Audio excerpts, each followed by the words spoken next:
R&D Susie, probably the most beautiful face in the whole of the fashion doll world.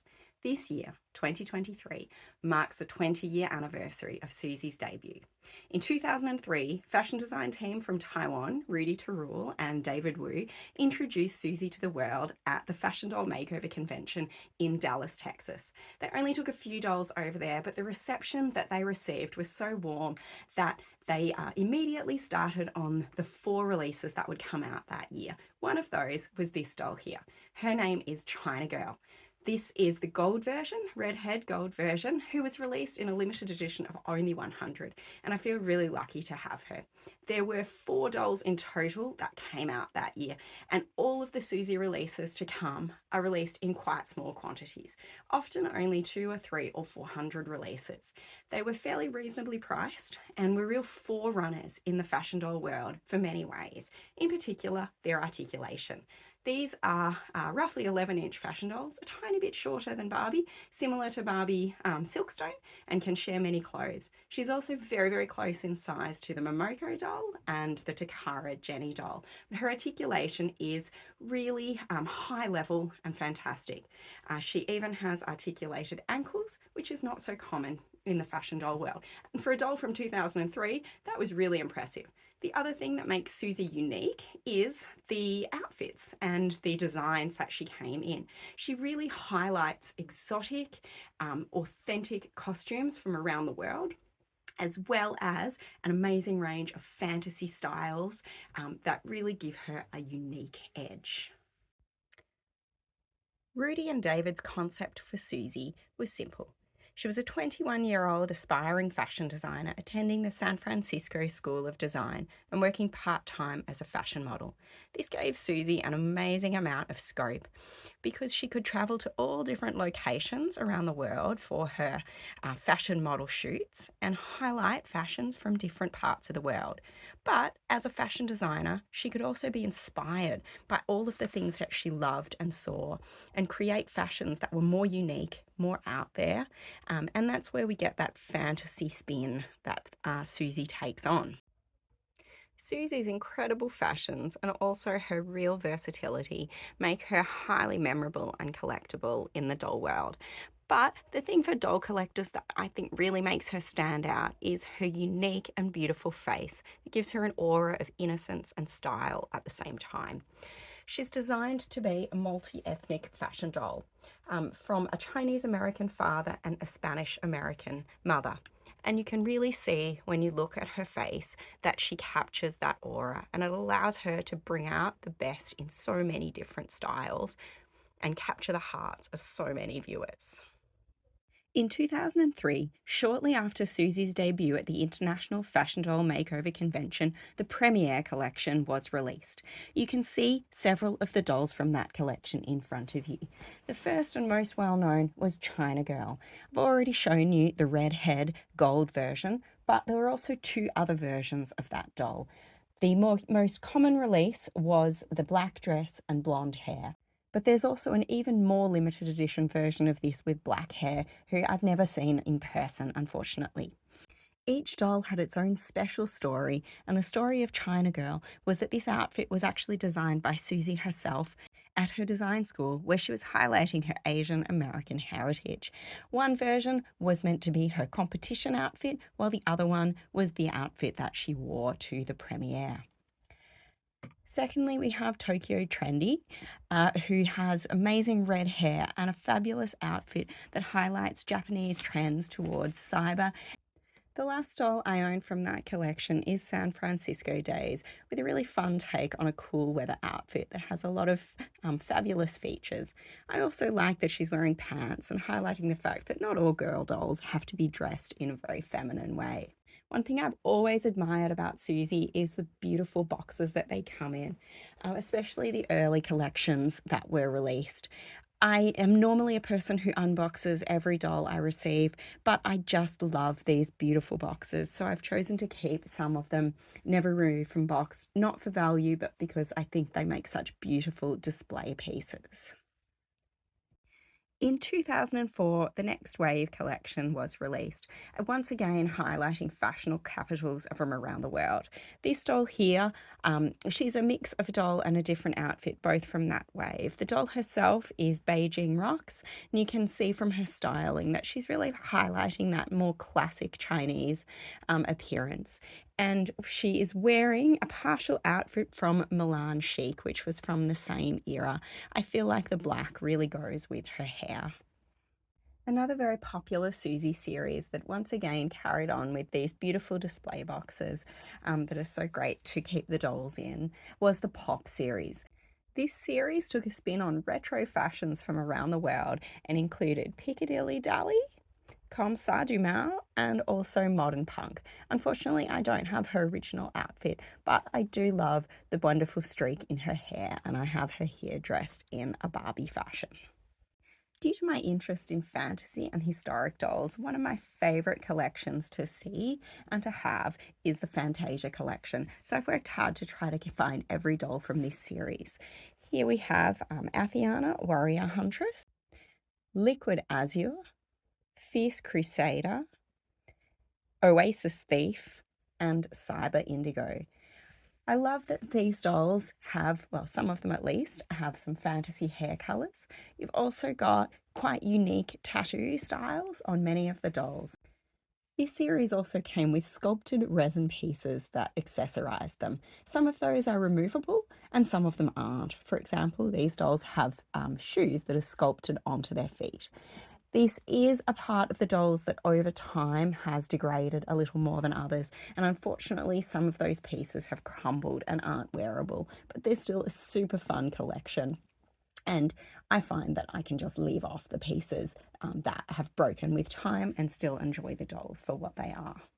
Another collection that featured sculpted parts on the doll was the Legends collection, which celebrated cultures from Asia and around the world. This particular doll is one of my favourite Susies of all time. She is the Grand Canary Mystique version, who is celebrating Thai culture. She has exquisite sculpted features with little sparkling stones, and her draped skirt is fantastic with real Thai fabrics and hand-painted features.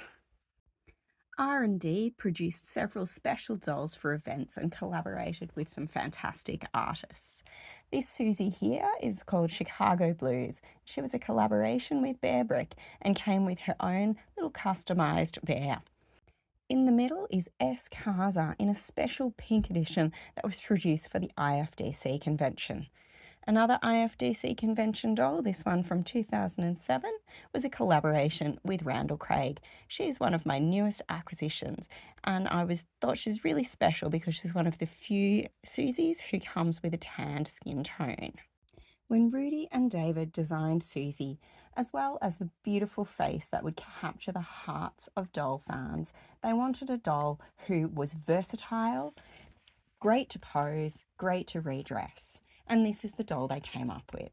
Her body, in modern standards, may not be the most beautiful that exists, but it's very practical and dresses extremely well in clothing. She has a great range of movement, and at her time, she was one of the best in terms of posability. You can see that not only do all of her joints move, including her ankle, but she has a lot of swivel at her waist, which at that time many dolls didn't have.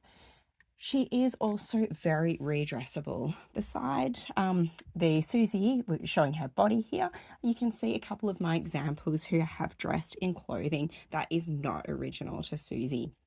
So I've already shown this lady who is wearing a Barbie gown, and you'll see that she is wearing some shoes that were made for Dynamite Girls that worked really well with that outfit. This one here, she is wearing an Integrity Toys outfit made for an early fashion royalty doll. This Susie over here is wearing a newer Integrity outfit made for the Trixie doll. And you can see that she's even got the boots and the guitar, and it all works as a really beautiful fit on Susie. So she really can fit a wide variety of clothes and pose in a wide variety of styles. Rudy and David have commented that she is closest in size to Momoko and to Jenny, and that her body was influenced, at least to a certain extent, by the super action body of the Takara Jenny doll, but with significant upgrades. And personally, I find that she is a lot more stable and a lot less fragile than the Momoko body, whose ankles I do find liable to crack. But Susie, I really haven't had any problems with pieces breaking. Unfortunately, in 2008, the factory that had been producing the Susie dolls suddenly closed down and disappeared with the original molds that Susie had been made from. It was heartbreaking for Rudy and David as they had lost all of the work that went into making these incredible dolls. Thankfully, they were contacted by the Integrity Toys company, who had saved the original sculpt from the Susie head and proposed making some limited edition runs of Susie. The two dolls you can see here are the two dolls that Integrity Toys did produce under the name of Susie. On the left, you can see Electro Pop Susie, who was the first Susie to be produced by Integrity Toys.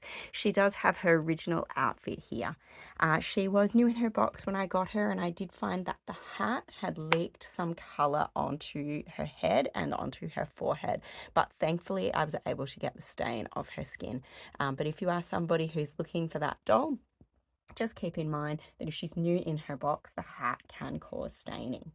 The second doll was Sweet Freedom Susie. I don't have her original outfit, and in fact, I only found the head when I purchased this Susie. So she is actually on a Poppy Parker body. But that's a fantastic thing to know, that the Poppy Parker body is nearly identical to the Dynamite Girls body. That was the original one that Susie came in as. She was released as part of the Dynamite Girls line.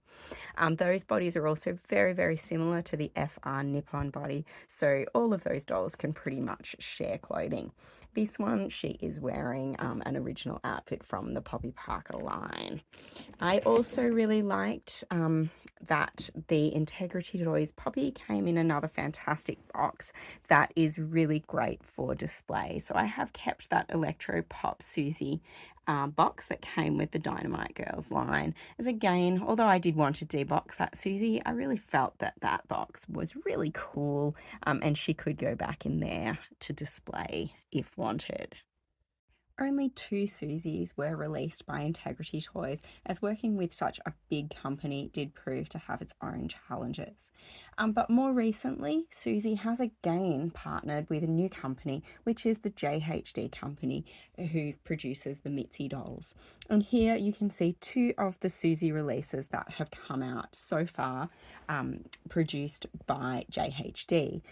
This one is called Susie for the First Time. She was the original release. She's not wearing her original outfit. She is actually wearing a costume made by R&D, so the original designers of Susie, and one of their partnerships. And this one here is called Susie in the 80s, who is a convention doll, and she is wearing one of the other in the 80s fashions from that convention, which is also made by JHD for the Mitzi body. I do love the fact that Susie, lives again and is being produced, but I have to admit that I feel some of her original charm has been lost in this incarnation. The faces just don't capture the same lifelike quality as the original ones did, even though it is the exact same sculpt. She just doesn't quite have that innocence.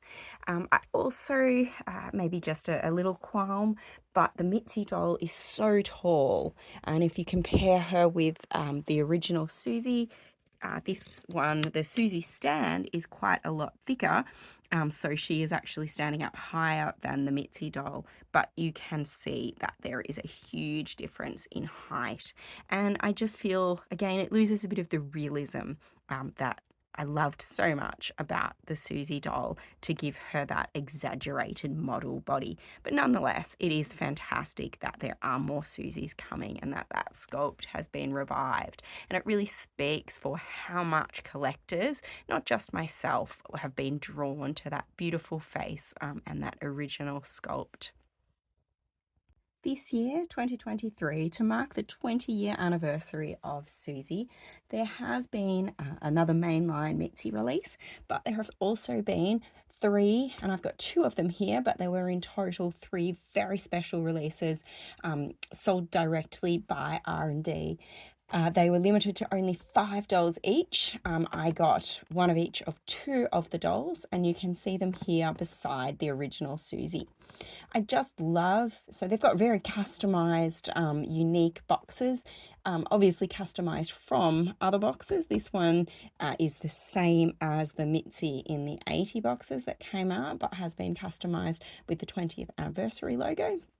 And this one likewise has been customized. And I really feel that it harks back, and what Rudy was aiming with this looks to me to be, a new version, a very limited version of the original Susie box, and I love that he's really harking back to that with these creations.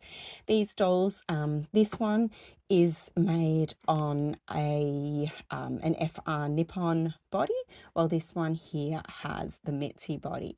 I was really drawn to this doll because she looks so much like the original Susie, and as I said, I find that the Mitzi dolls just, I love the idea, but they don't quite capture that original feeling that Susie had, whereas this one really does. And when I had a look at her, I just couldn't believe how similar she looks to this older Susie, who I also have in my collection with another very mod outfit. So I'm going to take those dolls out of the boxes and see what the anniversary editions look like.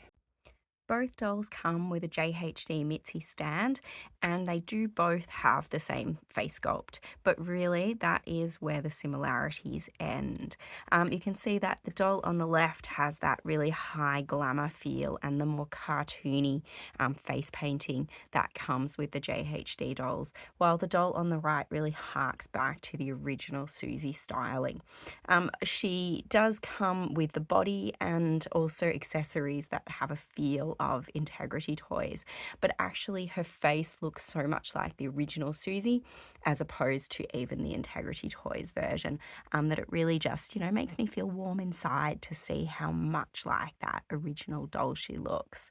Yeah, she just looks like a new Susie from the old days, and that's something really special to have. Her clothing too really harks back to the original Susie. It's got a very handmade feel, but the accessories are quite luxurious, very much with an Integrity Toys feel. The Mitzi version, she comes with an absolutely beautiful gown. I recognize this as being a color variant of an exclusively R&D gown. I actually already have that gown in pink, which a Mitzi doll is wearing at the moment. And it is a beautiful gown, and it really goes with the height of the Mitzi doll. She does come with what looks like plastic Barbie shoes. That's a little bit disappointing, but she is only a limited release of 5 after all, so she's got to be dressed in something. They both have some very cute earrings. They're obviously made again by exclusively R&D, so the original creators of Susie and the fashion brand that they run now. Seeing these dolls beside the original 20 years ago releases of Susie is such a beautiful celebration, and I really hope that this speaks of things that are maybe in the works and going to come, as I would just love to see a rebirth of this kind of Susie who really draws back that charm and innocence that the original Susie releases captured.